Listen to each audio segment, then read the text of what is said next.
পৰ্বতজোৰাত broiler পোৱালি ভৰ্তি এখন চাৰিচকীয়া বাহন জব্দ।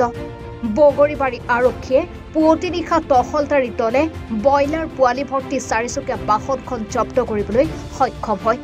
বহিৰাজ্যৰ পৰা ব্ৰইলাৰ অসমত প্ৰৱেশত নতুন এছঅপি দিছে যদিও একাংশই এছঅপি ভৰিৰে মোহাৰি দিনে নিশাই অসমত প্ৰৱেশ কৰাইছে ব্ৰইলাৰ ভৰ্তি বাহন। পাৰবিট নোহোৱাকৈ বিহাৰৰ পৰা JH02BH7680 নম্বৰৰ চাৰিচকীয়া বাহনখন বৰপেটালৈ গৈ থাকোঁতে বগৰীবাৰী আৰক্ষীয়ে আটক কৰে।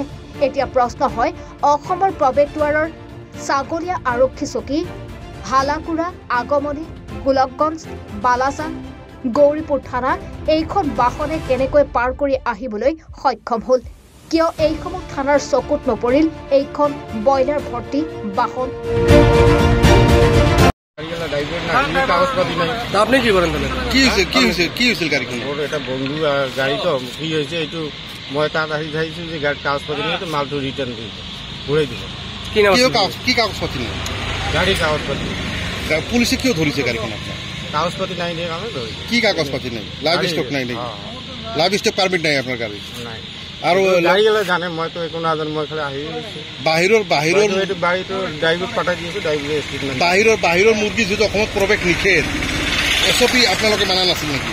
মানে এইটো মই নাজানো, এইটো ড্ৰাইভাৰে জানে। ড্ৰাইভাৰে আপোনাৰ বন্ধুৰ নাম কি? বন্ধুৰ কাৰ মান? ছবিগল। ক'ৰ মানুহ?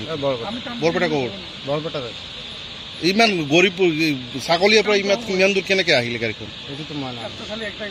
লাইন কৰি আনিছে নেকি? না না, এইটো মই কোনে জানে? ড্ৰাইভাৰে জানে, কোনে জানে এইটো মই নাজানো। আপোনাৰ নাম কি?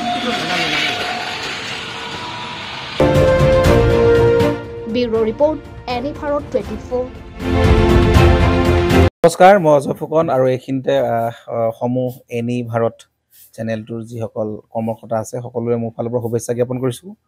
অসমৰ আচলতে সংবাদ জগতত নতুনকৈ আচলতে এটি আত্মপ্ৰকাশ ঘটিছে আমাৰ নিউজ চেনেল এনি ভাৰত, আৰু এনি ভাৰতৰ এটা খুব ধুনীয়া এটা অনুষ্ঠান হ'বলৈ গৈ আছে।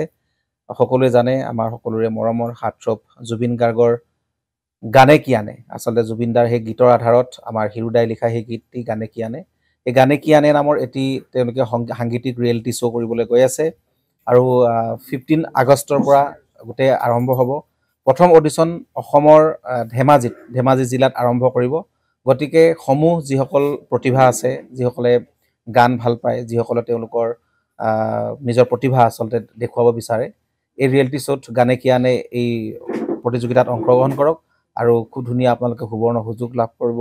লগতে ইয়াতে পুৰস্কাৰ আছেই, বিভিন্ন ধৰণৰ উপহাৰো আপোনালোকে লাভ কৰিব, আৰু লগতে এগৰাকী প্ৰতিষ্ঠিত আচলতে এগৰাকী শিল্পী হিচাপে অসমৰ সাংস্কৃতিক জগত আপোনালোক প্ৰতিষ্ঠা লাভ কৰিব।